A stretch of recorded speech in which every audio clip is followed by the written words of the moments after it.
ecología, demografía y epidemiología.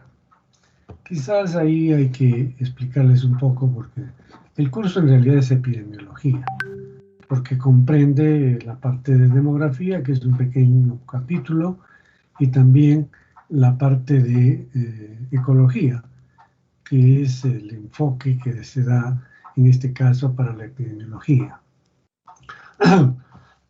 Perdón. Resulta que en una de las acreditaciones de la Facultad de Medicina se pidió que se especificara que se hacía la parte de ecología y de demografía, porque antiguamente se llamaba Medicina Social 1, el curso. Entonces se tuvo que poner en el nombre ecología, demografía y epidemiología, que en realidad son capítulos del curso de epidemiología. Bueno, es lo que ha sucedido y vamos a tener que utilizar pues este término. Para el próximo currículo me parece que ha cambiado. La parte de ecología es un tema de estudios generales. Por eso nosotros lo tratamos muy tangencialmente, con no mucho énfasis, solamente con conceptos básicos, porque ya en el curso de estudios generales, digo, para los próximos estudiantes, se hace la parte de ecología. Entonces el curso quedará solamente como demografía y epidemiología. Bien, entonces yo les voy a presentar ahora en esta clase inaugural el curso mediante el sílabo, porque es la base de, digamos, el contrato entre ustedes y yo, ¿no? El sílabus es muy importante en ese aspecto porque permite que ustedes sepan qué es lo que tienen que hacer y yo también. Entonces vamos a pasar a presentarles el sílabo de las asignaturas, sin antes insistir que están bienvenidos a la asignatura. Ustedes ya me conocen, hemos trabajado el año pasado. Este curso es, en realidad es más sencillo. No sin eso quiere decir que no se tenga que estudiarlo. Hay conceptos básicos que hay que tener presente para poder trabajar. Entonces, voy a pasar a compartirles la pantalla, ¿no? Y de esa manera podemos trabajar. Entonces, a ver un ratito.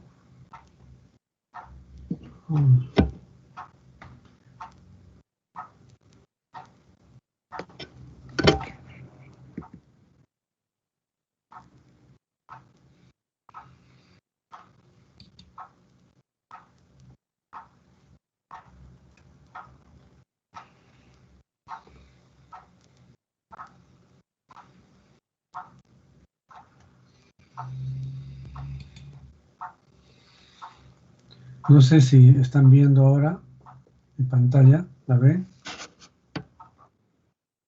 Muy bien. Entonces aquí tenemos, como les decía, el sílabus de ecología, demografía y epidemiología. Esta asignatura es del séptimo semestre, como ustedes saben, ya empiezan ustedes el semestre clínico y tiene 3 créditos. La teoría es un crédito, la práctica en aula 2 créditos y la jefatura práctica 2. En realidad esta es una forma de establecer las horas y en realidad son 3 horas de teoría, como ustedes ya están enterados por su...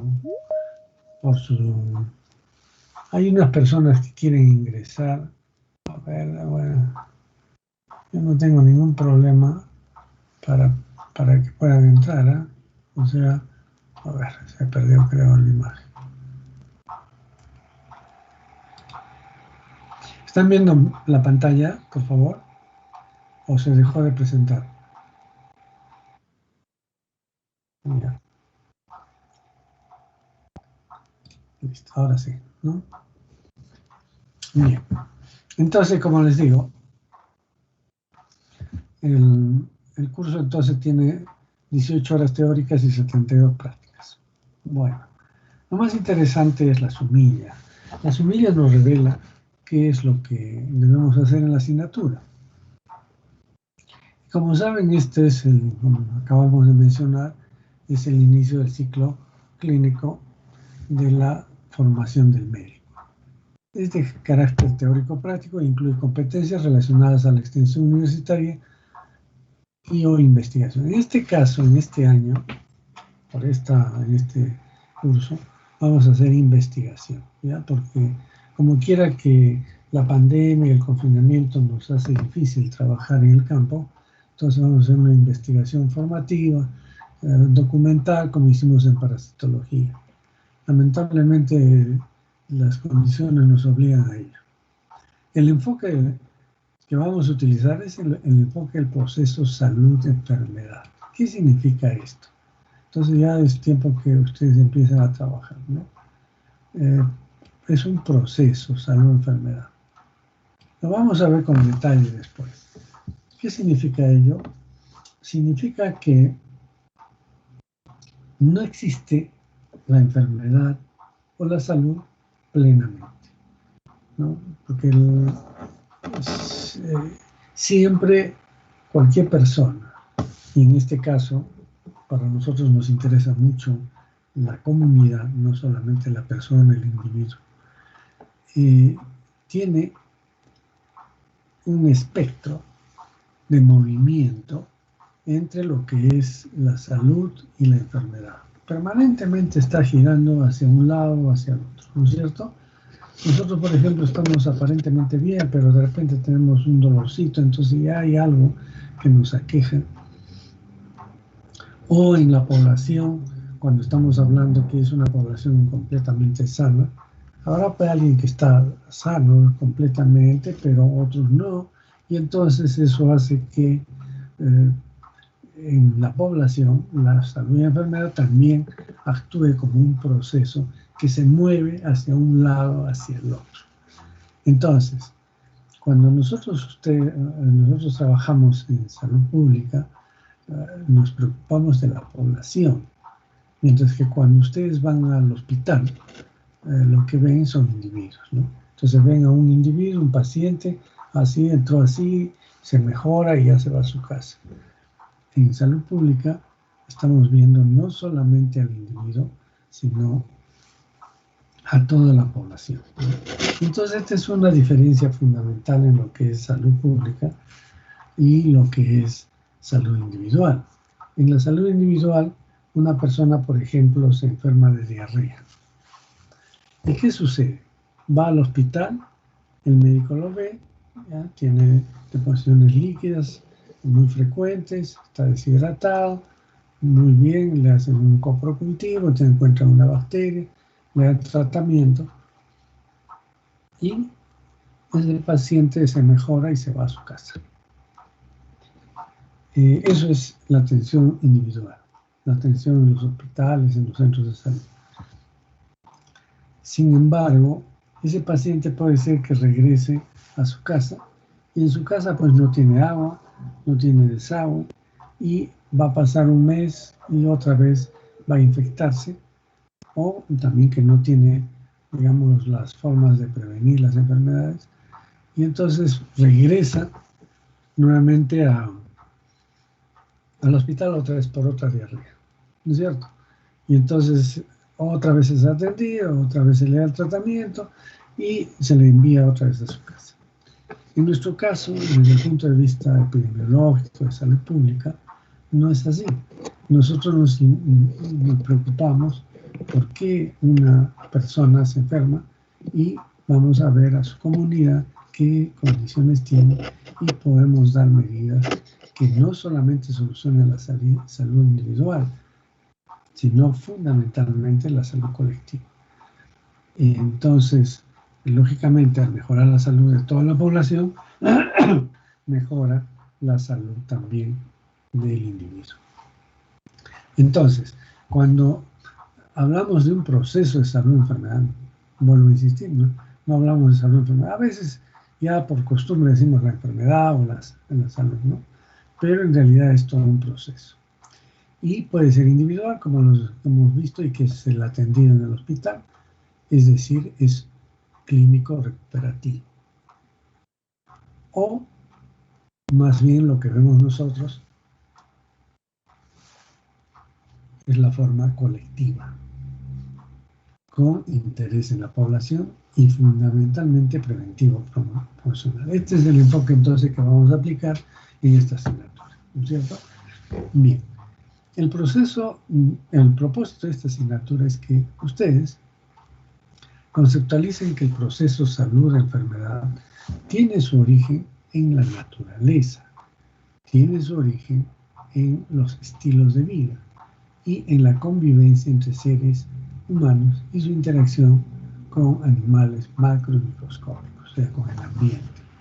Quiere decir que la enfermedad no es una maldición, no es un castigo, sino que tiene una explicación, y esa explicación generalmente la encontramos en el medio ambiente. Ya vamos a ver con detalle todo esto, el origen de la enfermedad en las siguientes semanas.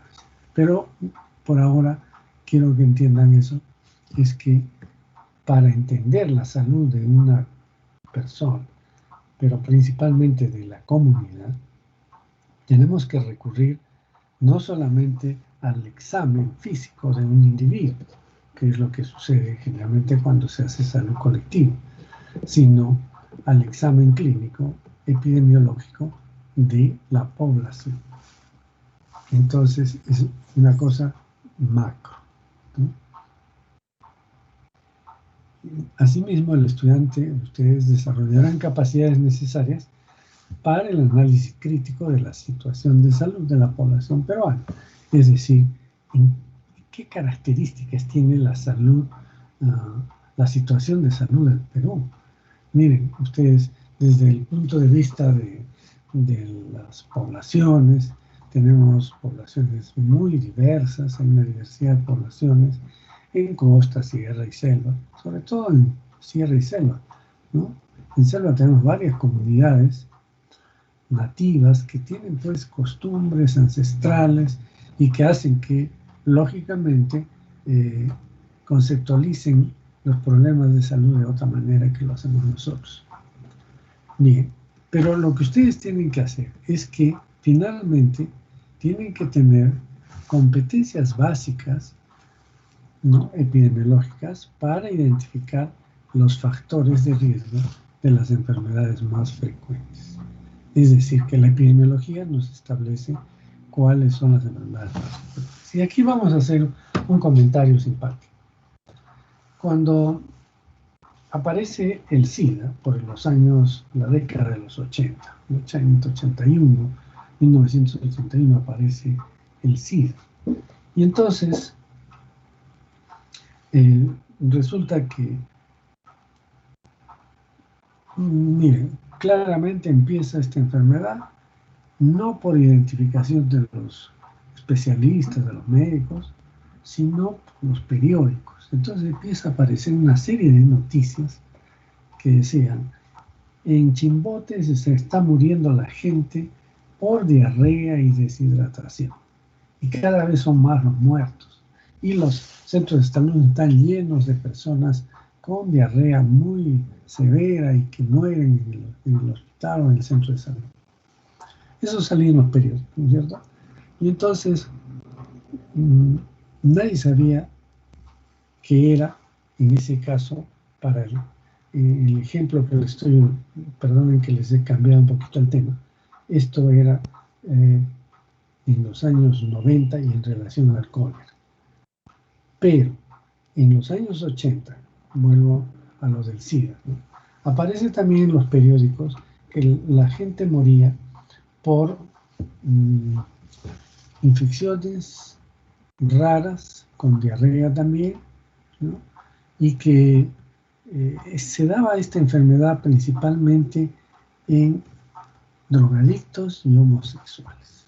Entonces, ¿dónde quiero llegar con esto, ¿no? Así como fue lo del cólera, también con lo del SIDA. Pero vamos a centrarnos en lo del SIDA. Y entonces, en lo del SIDA, aparece que inmediatamente empiezan a morirse los los pacientes por diarrea, por neumonía sobre todo, ¿no? Y con infecciones en la piel. Entonces nadie sabía qué agente era. Pero rápidamente los epidemiólogos identificaron que los grupos vulnerables. ¿Y cuáles eran los grupos vulnerables? Como digo, eran los pacientes con neumonía, ¿no? Severa, con diarrea, con deshidratación, infecciones en la piel, y entonces, pero que estaba dentro de un grupo de personas, como digo, que eran drogadictos o también homosexuales. Entonces, resulta que dijeron algo debe haber de común entre drogadictos y homosexuales. ¿Cuál creen que será lo común entre drogadictos y homosexuales? A ver qué me dicen. Porque por ahí empezaron los epidemiólogos, ¿no? ¿Habrá algo de común o no? A ver quién contesta. ¿Nadie? Con toda confianza, esto es para que participen también.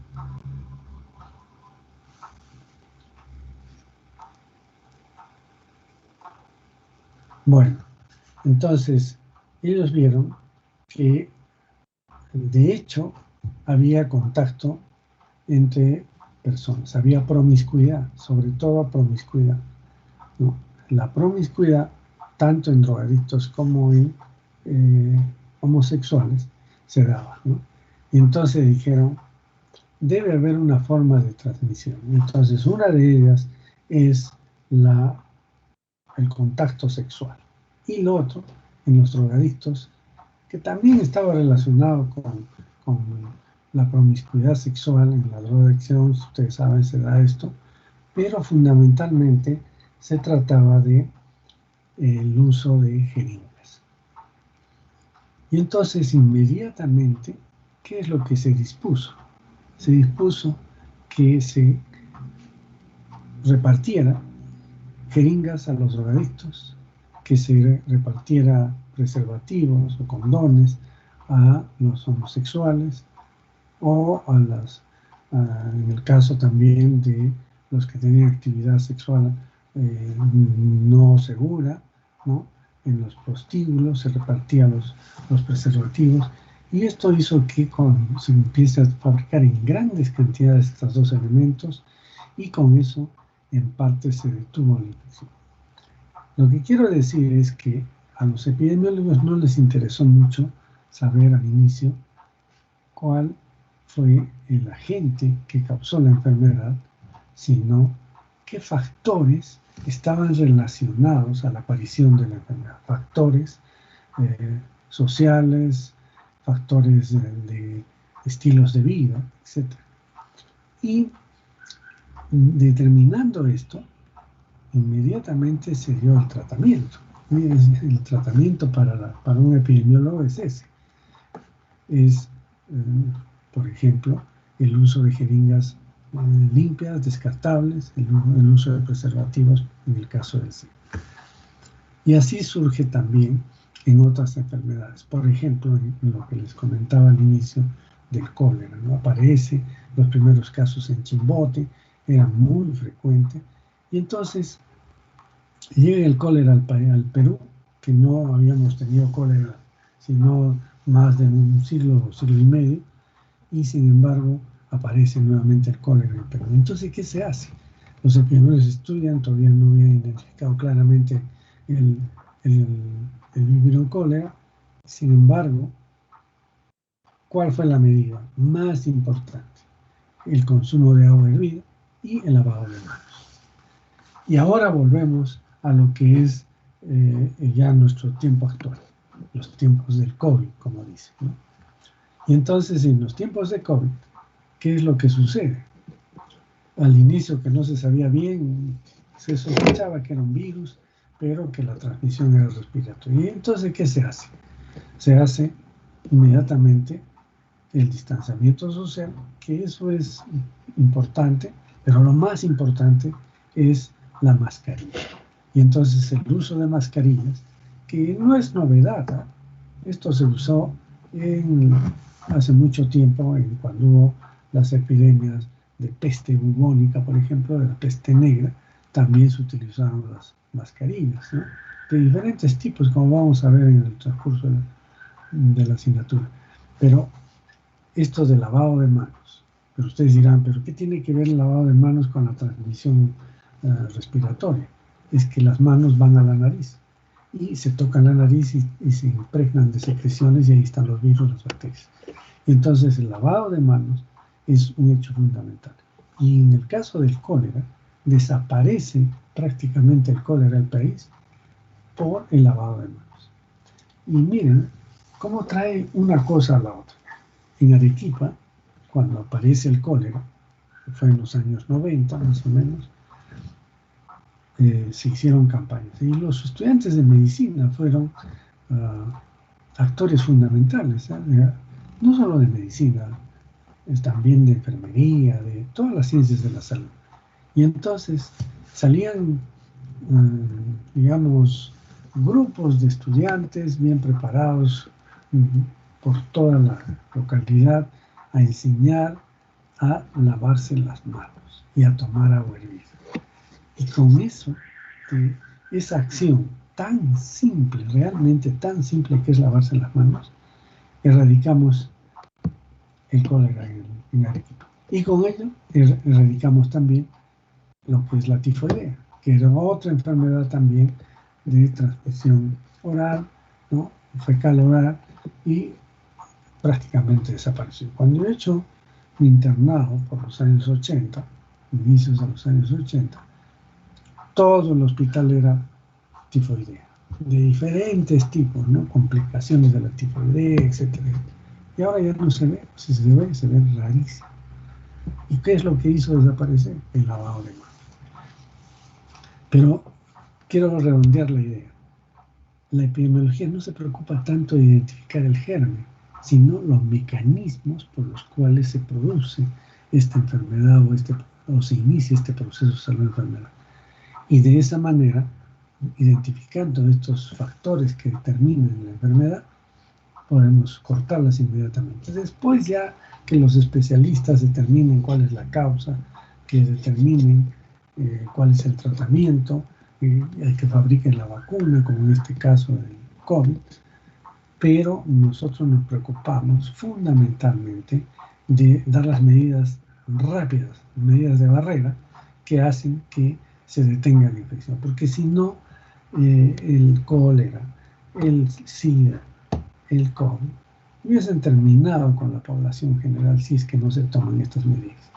Y por eso es tan importante en nuestros días este uso de la mascarilla, el lavado de manos, que se repite, que se dan las recomendaciones, pero la gente no entiende. Entonces ahí debe haber otro factor. ¿Por qué la gente no entiende que esta es la medida más importante, incluso antes que la vacuna, ¿no?, para el control de esta enfermedad? Bien, entonces eso es lo que vamos a aprender con ustedes, ¿no? Van a aprender a hacer van a tener estas competencias epidemiológicas básicas para identificar los factores de riesgo de las enfermedades más frecuentes. ¿Y para qué van a identificar los factores de riesgo? Para tomar medidas y de esa manera controlar la enfermedad. Entonces, en esta asignatura trabajaremos aspectos ecológicos generales, como hemos dicho, muy generales, conceptos básicos, que probablemente ya lo saben, ¿no? O sea, esta parte de ecología no es que yo quiera decirles que ustedes no saben, la mayor parte lo saben. Son conceptos básicos que tenemos que tenerlos en cuenta, porque ellos nos van a permitir entender por qué se inician las enfermedades. La demografía va a ser el estudio de la población, o sea, cómo se organiza la población humana, cómo está organizada, cuáles son los principales indicadores demográficos que nos dicen que esta población está bien o está mal, y entonces eso ustedes tienen que conocer, para conocer también lo que es, mejor dicho, para entender qué es incidencia, qué es prevalencia, y no confundirse con estos indicadores de morbilidad, de mortalidad, ¿no? Indicadores de letalidad que a veces los confunden y que no son lo mismo. Y luego vamos a hablar de la epidemiología, tanto descriptiva como analítica. Entonces, si ustedes ven, el curso va a empezar con ecología y demografía. Esos son los dos capítulos de la primera fase de esta asignatura, ecología y demografía. Y luego, en la segunda fase, hacemos la epidemiología descriptiva, en la tercera, la analítica, y un poco el análisis de la situación de salud de la población. Entonces, de esa manera concluimos el estudio. Entonces, ¿cuáles son las competencias del perfil de egreso que ustedes deben tener cuando concluyan su carrera y que nosotros contribuimos a que se efectivicen estas competencias, ¿no? Dice que el estudiante de medicina al egresar utiliza conocimientos y disciplinas científicas como herramientas de análisis de la realidad, así como sustratos de su situación en la gestión de problemas relacionados con la salud individual y colectiva. Esta es una competencia que es general cuando ustedes egresan y nosotros contribuimos precisamente a eso, porque vamos a dar estas herramientas que les van a permitir analizar la realidad de salud de una población. Practica la prevención y promoción de salud en sus actuaciones profesionales. Y efectivamente, si ustedes ven esto, ustedes van a tener que trabajar en lo que es prevención y lo que es promoción de la salud. Que ahora vamos a ver su definición y diferencia. Realiza el diagnóstico situacional de la salud de una comunidad. ¿Y esto por qué? Miren, en este momento, luego de un año de pandemia, hemos entendido que la estrategia de salud en el país está equivocada. El hecho de tener hospitales, miren cómo han colapsado los hospitales. Si no hubiese digamos, tenido una respuesta importante por parte de los colegas que están en los hospitales, miren la cantidad de muertos hubiese mayor. Sin embargo, esto se ha podido prevenir trabajando con lo que es atención primaria de salud, para que sean los pacientes menos afectados, sean manejados en la comunidad a nivel de los centros de salud y al hospital solo lleguen aquellos que estaban muy complicados.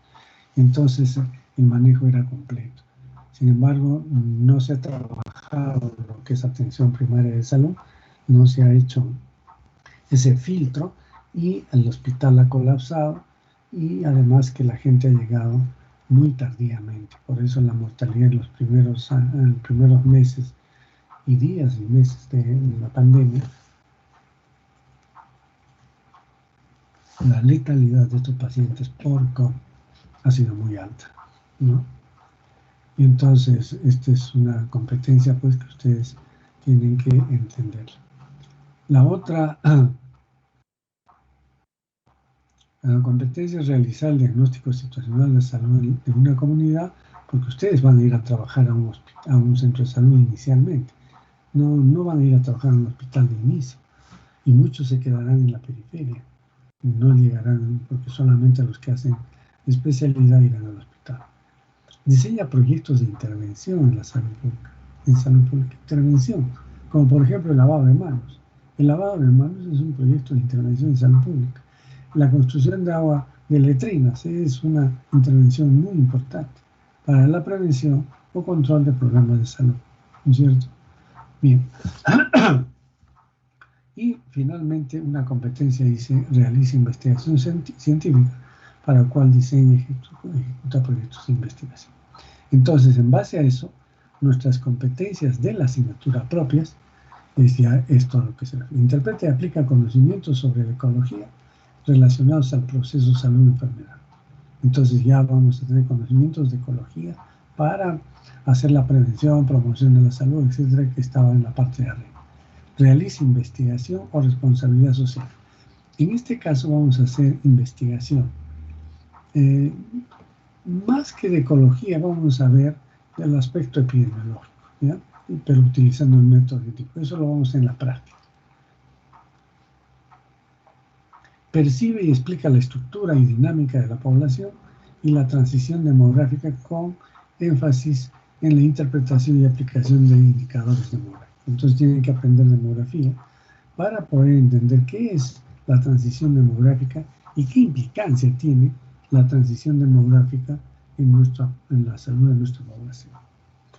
Resume, establece y teoriza el concepto de epidemiología. Acá tienen que manejar perfectamente todo lo que es epidemiología, ¿no? ¿Para qué? Para entender la historia natural de la enfermedad y su causalidad. Entonces vamos a hablar de causalidad en los procesos de salud y enfermedad y la historia natural de la enfermedad, que es una cosa que antes nos enseñaban, digamos, en forma precisa, definida, en capítulos muy establecidos. Ahora la historia natural de la enfermedad como que se da por sobreentendida, pero es básico para poder manejar, prevenir y conducir a un paciente y establecer los niveles de prevención, ¿no? Entonces, la historia natural de cada enfermedad, si bien es cierto la hacen cuando hacen clínica, pero nadie les dice que eso es la historia natural de la enfermedad, les hacen hacer el estudio de la enfermedad desde que inicia hasta que termina, pero nadie les dice que eso es la historia natural. En los antiguos clínicos manejaban muy bien lo que es la historia natural de la enfermedad y por eso tomaban las decisiones más oportunas para la prevención del daño. Otra competencia ejemplifica, diseña e integra conocimientos sobre vigilancia epidemiológica. Es importante, esto lo van a trabajar cuando estén en un centro de salud, ¿no? Porque tienen que conocer lo que es una vigilancia epidemiológica. Luego identifica, interpreta y diseña estudios epidemiológicos analíticos.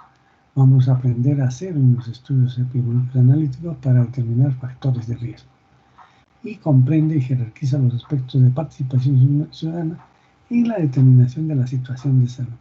Entonces vamos a ver cómo la situación de salud está determinada por la participación ciudadana, ya sea de la comunidad, de los entes gobernantes, etc.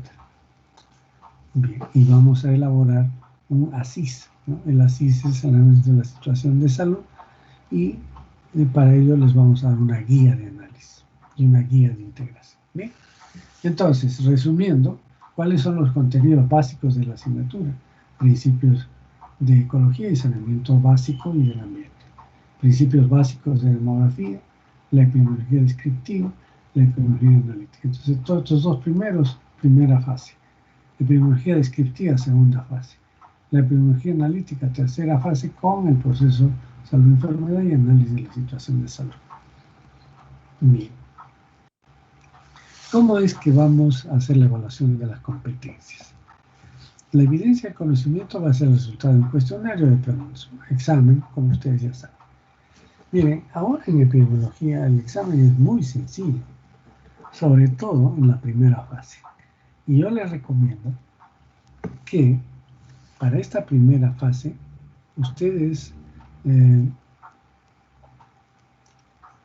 traten de sacar la máxima nota en esta primera fase. Pueden sacar 20, ya es muy sencillo. Entonces, si ustedes tienen una muy buena nota en la primera fase, eso es fundamental, porque la tercera fase es un poco complicada, sobre todo la epidemiología analítica ya no es tan sencilla, usa mucho la descriptiva también, pero más la analítica, usa estadística, usa matemática, y entonces es un poquito más compleja. Entonces, si ustedes tienen una buena fase 1, entonces yo no digo que no van a sacar buenas notas en la fase 3. Hay gente que saca pues 18, ¿no? Pero hay gente que no tiene pues la costumbre, el entrenamiento de manejar números, datos, y entonces ahí tiene cierta dificultad. Pero si logró sacar buenas notas en la primera fase, está con un paso para aprobar y muy bien el curso. Generalmente aprueban el 99%. Habrá pues 1% que siempre que no asisten, que no participan, que no estudian. Yo no creo que porque no quieran estudiar, sino porque tienen pues algún problema, etc. Pero no, lo que quiero decirles es que no se confíen y que más bien hagan un poco de prevención, que es lo que vamos a aprender en esta asignatura. La prevención es que tenga una muy buena nota en la primera fase. Bien. Entonces va a haber un examen teórico, que es un cuestionario de preguntas, y evidencias del desempeño y producto. Van a desarrollar ejercicios epidemiológicos o, en el caso de la primera fase, que es ecología fundamentalmente, y demografía, en demografía ejercicios. Pero en la parte de ecología les vamos a presentar videos que probablemente ustedes ya los han visto de repente, no, o no, están en YouTube para que ustedes los vean, son importantes para entender los problemas de salud de la población y hacen un pequeño informe de media carilla, ¿no? Que se llama... y otra cosa, en estos informes yo trato de hacer el trabajo por grupos, ¿no? Porque aquí también fomentamos una competencia que es el trabajo en equipo. ¿Ya? Entonces, ustedes cuando vayan a trabajar en un hospital, en un centro de salud, es un trabajo en equipo, no van a trabajar individualmente. Y entonces, aquí por eso también vamos a hacer trabajos en equipo y van a interpretar un video, por ejemplo, qué aspectos son importantes, no resumen, ¿eh? Yo no quiero resumen del video, sino qué es lo que han captado del video, qué es lo más importante dirigido a lo que es salud humana. Bien, entonces va a haber ejercicios, eso es en la práctica, y va a haber un proyecto de investigación desarrollado y presentado. Igual que en parasitología, en este caso vamos a hacer trabajos de investigación que lo vamos a discutir en la práctica sobre un tema. Probablemente vamos a trabajar, no más que, ya casi está seguro, trabajaremos lo de la pandemia del COVID, ¿no? Estamos viviendo una pandemia, es parte del estudio de la epidemiología y como no lo vamos a estudiar. Entonces vamos a hacer diferentes enfoques de la pandemia por COVID en diferentes países. Entonces eso va a ser el proyecto de investigación. La información la obtienen ahora así, a montones, en cualquier sitio, y van a poder obtener ahí información para hacer el proyecto de investigación. Entonces, en el proyecto de investigación, igual que en parasitología, en la primera fase entregan el proyecto. En la segunda fase, bueno, pero aquí ya en parasitología era una cosa, digamos, muy pequeña, porque se trabajaba un examen práctico, etc. Aquí la nota de investigación tiene un alto porcentaje de la nota práctica. Entonces tiene que estar bien desarrolladito el proyecto de investigación para la primera fase. La segunda fase, su base de datos, ¿no? La data.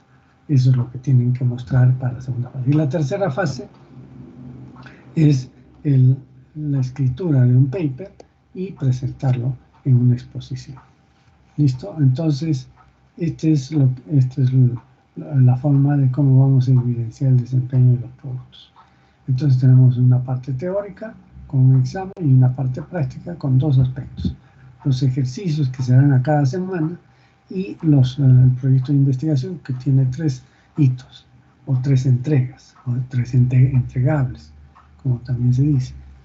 El proyecto, la base de datos y el paper y su presentación. En los instrumentos de evaluación es el cuestionario que vamos a tomar, ya hemos dicho, y hay rúbrica para los trabajos y el proyecto.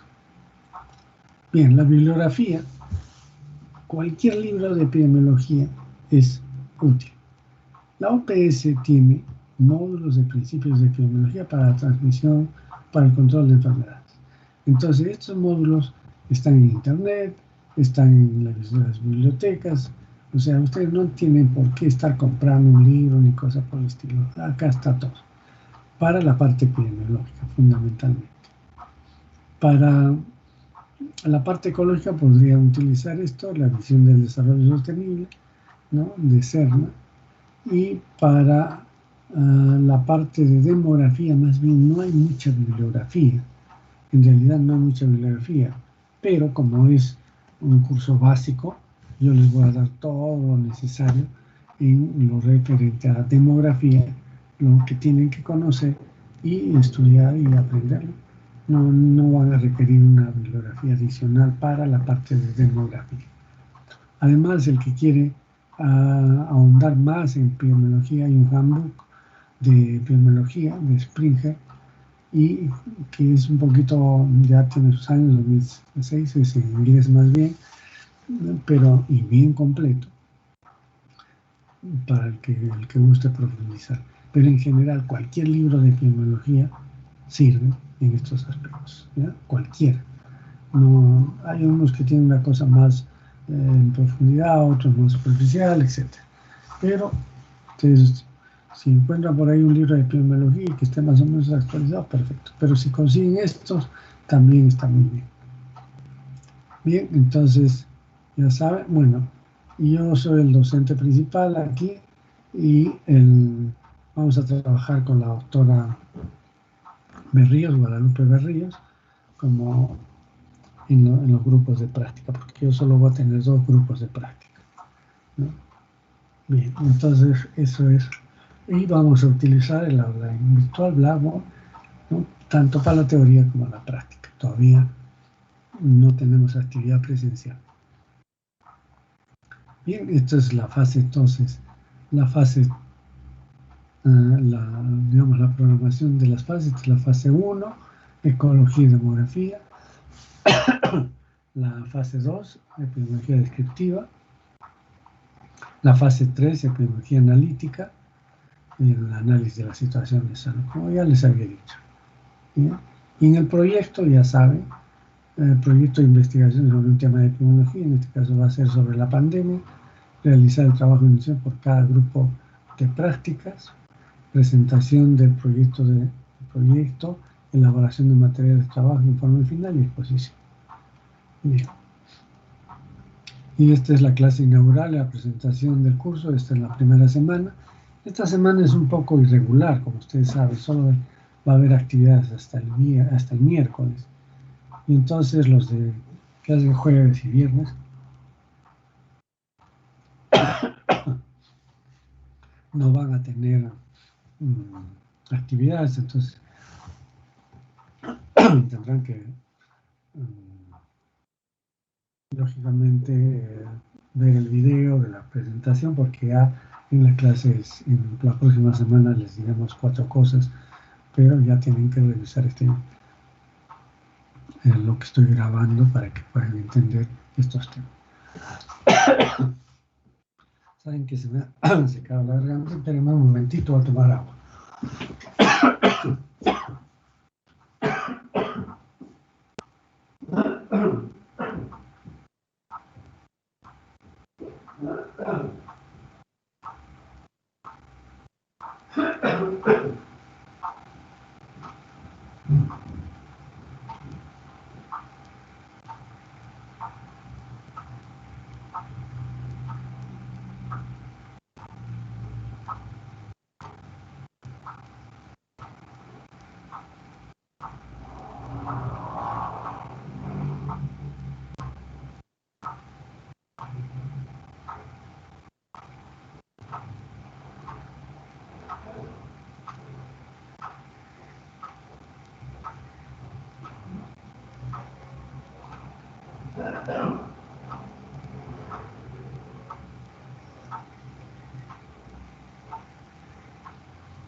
Bien, entonces, ahora sí podemos continuar. Discúlpenme, pero se me secan rápidamente las cosas.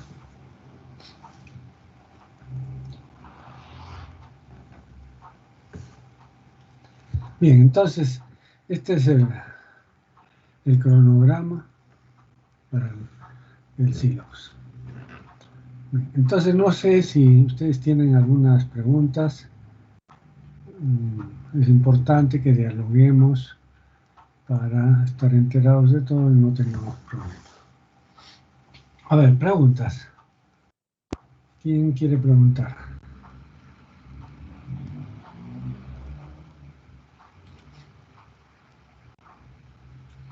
A ver, vamos a ver. Preguntas. Pueden hacerlas por escrito, ¿ya? Vamos a utilizar el chat para poder... o sea, alguien tiene alguna... más que preguntas, inquietudes, opiniones, cómo podemos mejorar.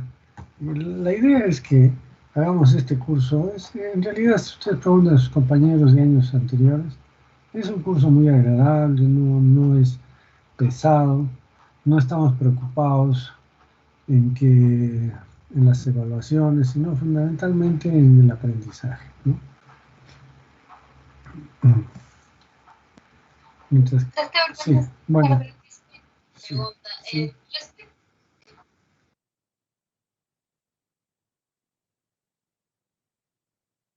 Ya, está bien. En la primera parte, en la primera fase, se presenta el proyecto. Ustedes saben que un proyecto se elabora con el título, una introducción donde figura, digamos, los aspectos de por qué es importante este trabajo, eh, qué es lo que motiva y la utilidad que puede tener el trabajo. Eso es la justificación fundamentalmente. Y ahí también está en la introducción los objetivos. Si es que hay hipótesis, hay, si no, no. Entonces, en esa primera parte va eso y también con los objetivos fundamentalmente y la metodología que se va a emplear. Eso es todo. O sea, hasta la metodología. Ustedes planifican el proyecto y listo. Eso es en papel, ¿no es cierto? Simplemente es escribir un proyecto. En la segunda fase ya tienen que ejecutar ese proyecto. Por lo tanto, ¿cuál va a ser el resultado de la ejecución del proyecto? La obtención de datos. Y esos datos me los presentan para la segunda fase. O sea, en la primera fase no, no tienen que presentar más que, digamos, la planificación, ¿no? Y entonces, eh, esa planificación es la primera fase. No sé si me dejo entender. La segunda es la ejecución de la obtención de datos eh, y finalmente en la tercera fase es presentar ya el informe final y hacer una pequeña presentación como se hizo en parasitología. ¿Queda claro, Alejandra? Muy bien. ¿Alguna otra pregunta? Como están viendo, esta asignatura parte de un hecho fundamental. Cuando se hizo el diseño del currículo, entonces las básicas preparan con las herramientas, a ustedes se les da las herramientas para que puedan hacer un análisis de la salud de una persona o de una comunidad, ¿no es cierto? O sea, estudian todo lo necesario, desde la anatomía, la histología, la fisiología, cómo funciona el ser humano, etcétera, etcétera, y después cómo son los aspectos patológicos. Cuando hacen el curso de patología o fisiopatología. Cuando entran a clínica, ahí se divide la salud, el estudio de la salud. Y se divide porque una parte es la salud recuperativa, ¿no? Y eso tienen ustedes una muy buena preparación porque se van a un hospital, ¿no? Entonces están preparados en la recuperación de las personas, o sea, de los enfermos ya, y de individuos. Entonces la salud individual es manejada en los hospitales desde el punto de vista de un enfoque recuperativo. Sin embargo, hay otra rama de la medicina que se orienta en sentido paralelo y es el estudio de las poblaciones, de la salud de la población, ya no del individuo, la salud de la población.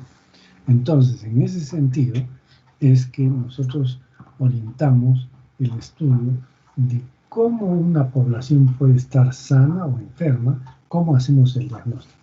Pero en realidad, los dos trabajamos de la misma manera. ¿Qué significa que utilizamos el método científico? ¿Qué significa utilizar el método científico? Utilizar una serie de procedimientos para hacer un diagnóstico, ¿no es cierto? Entonces, lo principal es hacer el diagnóstico. En el hospital, ¿qué utiliza? La historia clínica, ¿no es cierto? El examen físico. Perfecto. ¿Nosotros qué utilizamos en epidemiología para estudiar la población? También tenemos una historia clínica, pero acá le llamamos encuestas poblacionales, etcétera, ¿no? El seguimiento de los pacientes, el seguimiento de las condiciones básicas de salud, etcétera. Entonces, hacemos también un análisis de eso.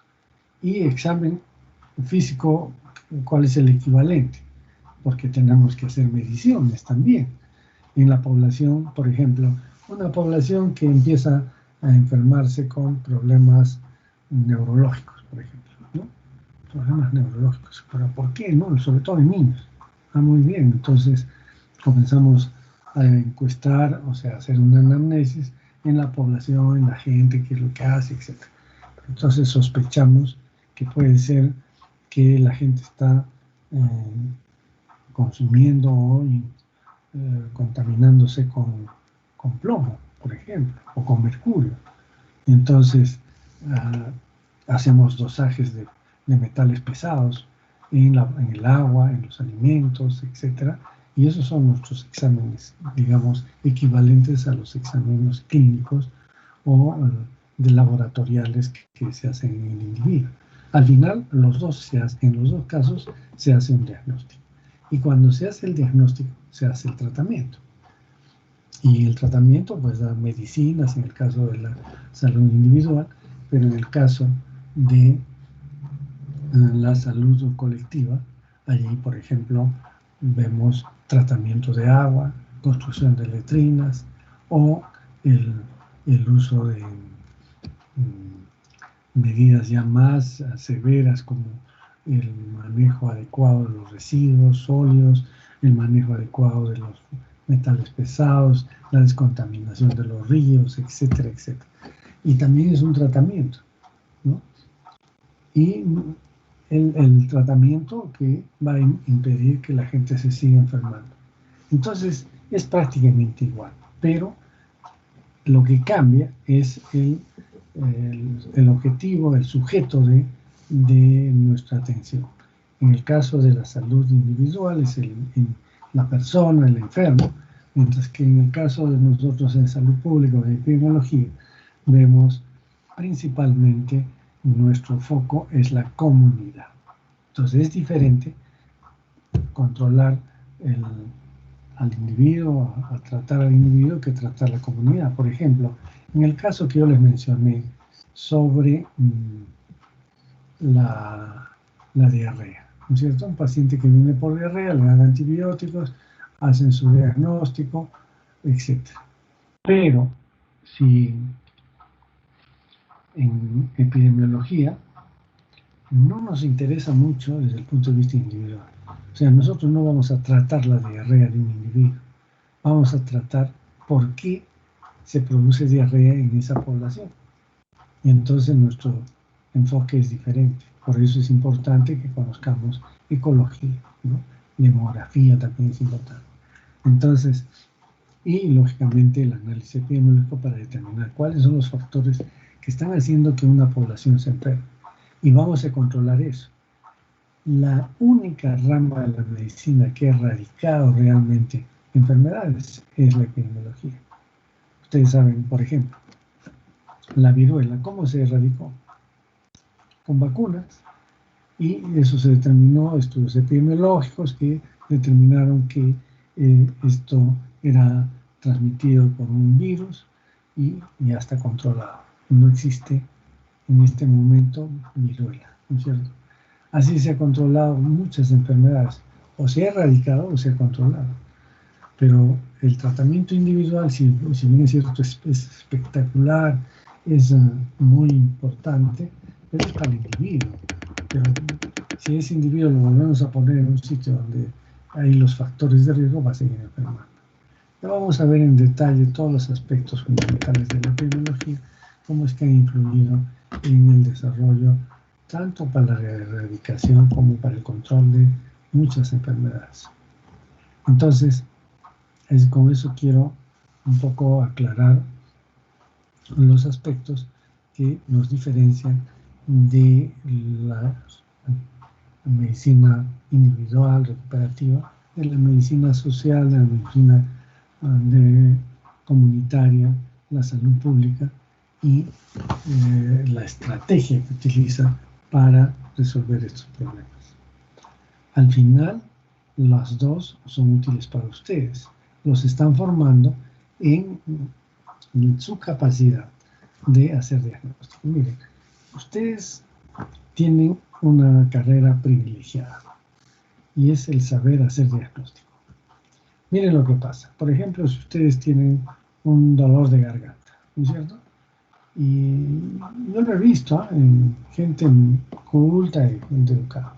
Va a la farmacia y le pregunta, miren, y le da sus datos a una persona que ni siquiera es farmacéutico. Es una persona que le han contratado un técnico, o bueno, ahora ya siquiera estudian algo porque son técnicos de farmacia, estudian en un instituto, o antes ni siquiera eso, era uno el que ayudaba a hacer la limpieza de la farmacia, es el que ayudaba también a vender y finalmente se ponía su chaquetita blanca y la gente iba y le preguntaba, mire que tengo dolor de garganta, tengo un poco de fiebre, ¿qué puedo hacer? Y inmediatamente no ha hecho un diagnóstico esta persona y le dice, tómese esto, tómese el otro y esto y le vende. Claro, es un negocio, ¿no es cierto? Pero eso no es así. No se puede dar tratamiento si no se hace diagnóstico. Eso tiene que meterse en la cabeza. O sea que ustedes al final de su carrera tienen que ser unos expertos en hacer diagnóstico, no en tratamiento. El tratamiento es fácil. El tratamiento lo leen en cualquier vademecum. En internet, esto está el tratamiento para tal cosa. Lo difícil es hacer el diagnóstico. Y para eso estudian 8 años, 7 años, ¿no? Para poder aprender a hacer diagnóstico, no para dar tratamiento. Por eso yo siempre he sido, cuando he trabajado en currículos, no solo de aquí, sino de la Católica, sino también en la UNSA y en otras universidades, siempre que hemos discutido el tema, yo soy defensor de que la farmacología en este momento ya no es tan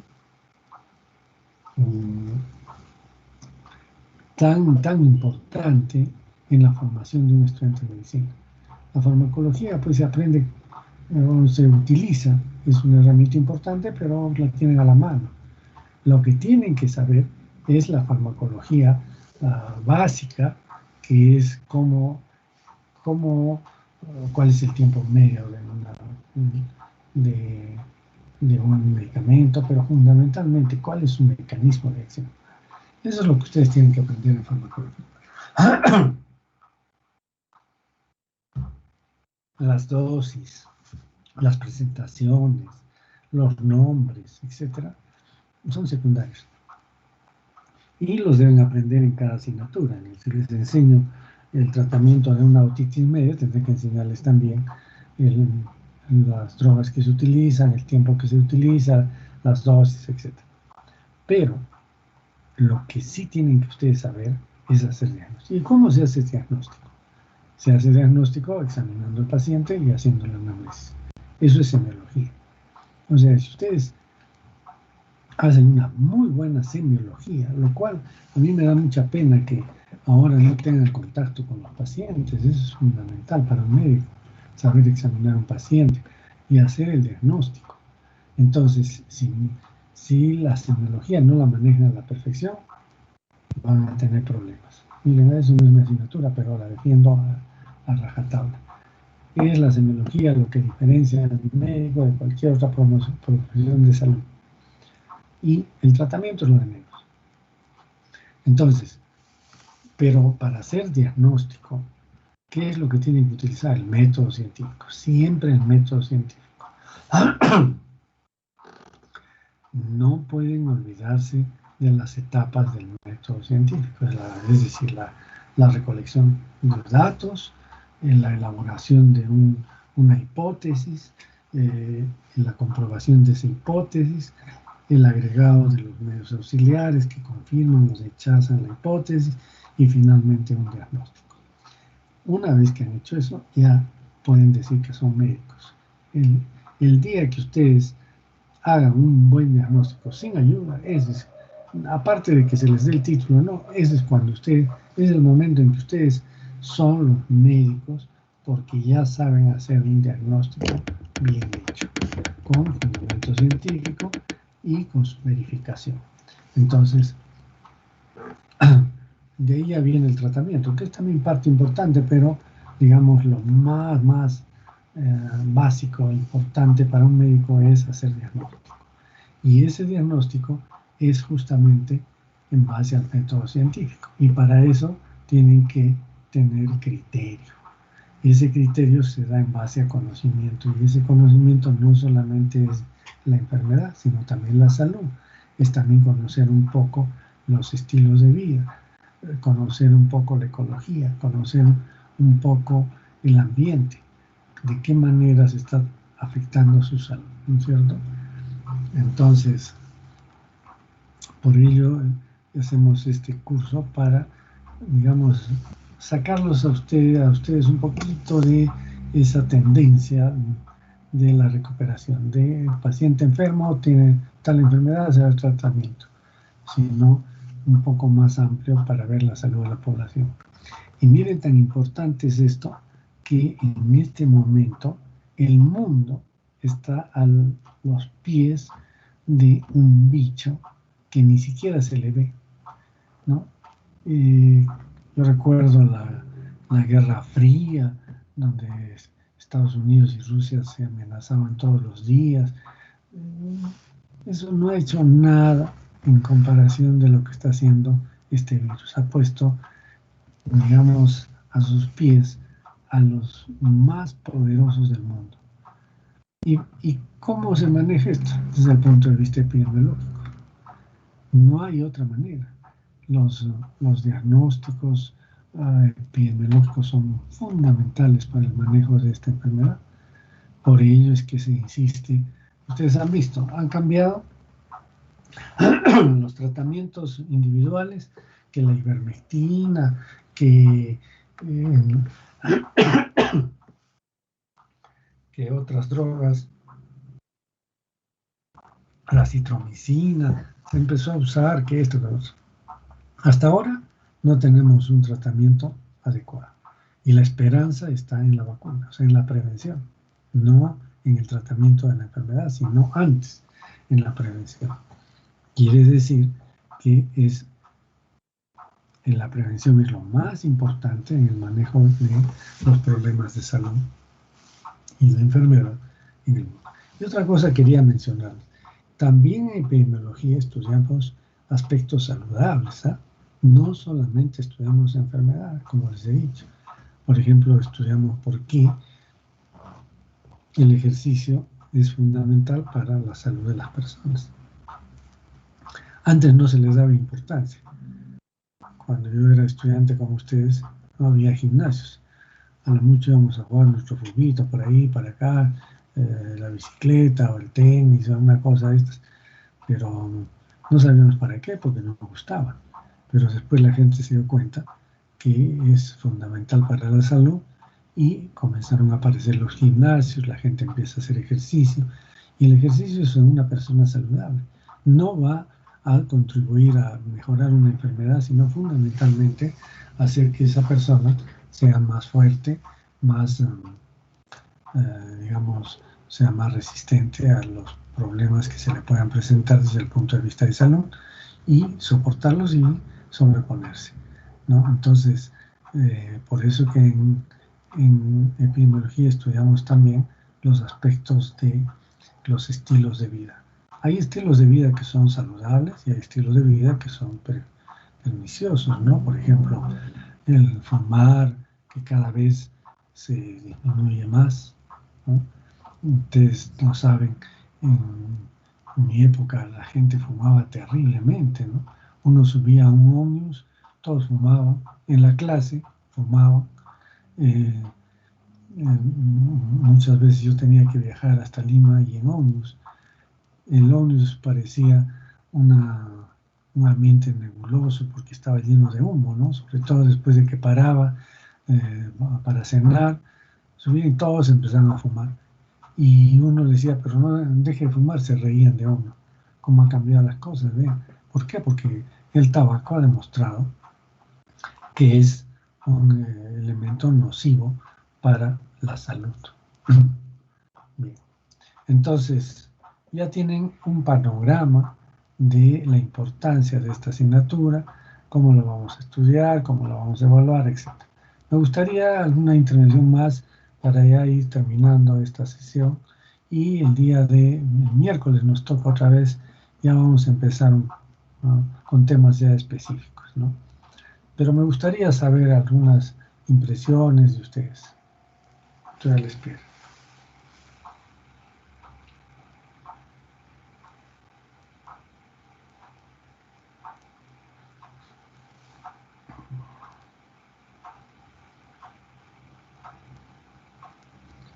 De cualquier tipo, ¿eh? Si es que no es del silo nada más.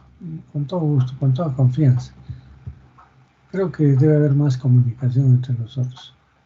Nos hemos acostumbrado a escudarnos de la computadora y no participar. Cuando tenía clases presenciales, mis alumnos participaban, conversábamos, cosas que a veces no eran incluso de medicina, pero que le daba su formación. Entonces, a ver, me gustaría algunas preguntas. Ahora somos mucho menos, ¿eh? El año pasado nos pusieron como 90 alumnos en cada sección. Era desesperante. Creo que ahora solamente hay 60, 61 alumnos. Entonces somos menos. Es más fácil manejar digamos, la asignatura. Pero me gustaría la participación de ustedes, no sé.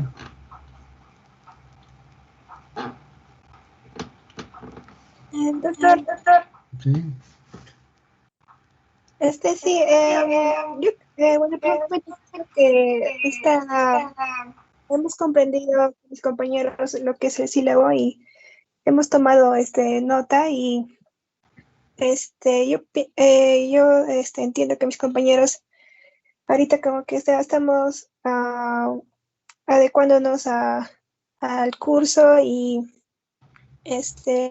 yo creo que todos están con la actitud y la disposición para desarrollar el curso. Muy bien, Marcia. Y Sí, sigue nomás. doctor, una consulta en cuanto a la investigación que vamos a desarrollar. Segunda fase, ya tendríamos que tener listo el artículo, ¿verdad, doctor? No, Incluyendo la bibliografía. no. Para la segunda fase, lo que tienen que tener es la recolección de la información, toda la base de datos, nada más. Tablas, cuadros, eso. Y ya la redacción se hace para la tercera fase.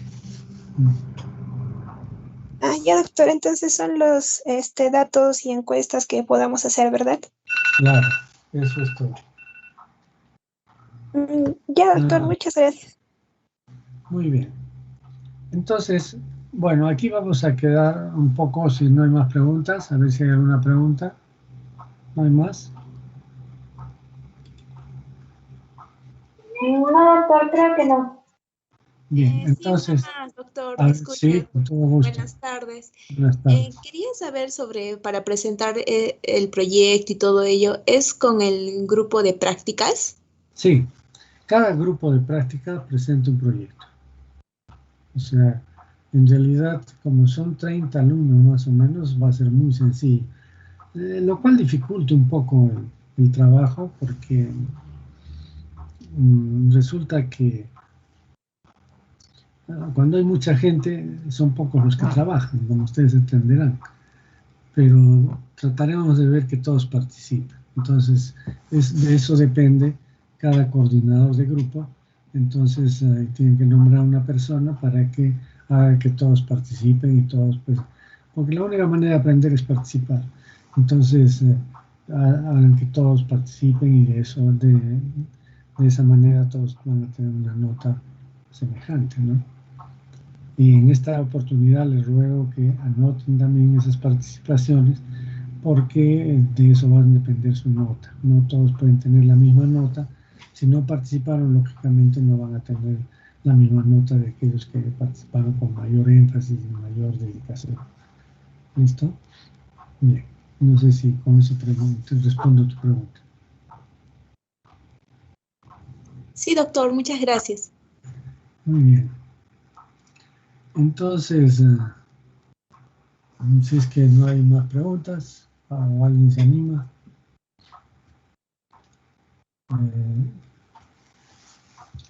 Entonces, como hemos dicho, el próximo miércoles nos toca con ustedes nuevamente, ¿no es cierto? Entonces ahí ya empezamos con los temas específicos. No quiero empezar ahora todavía, porque también hay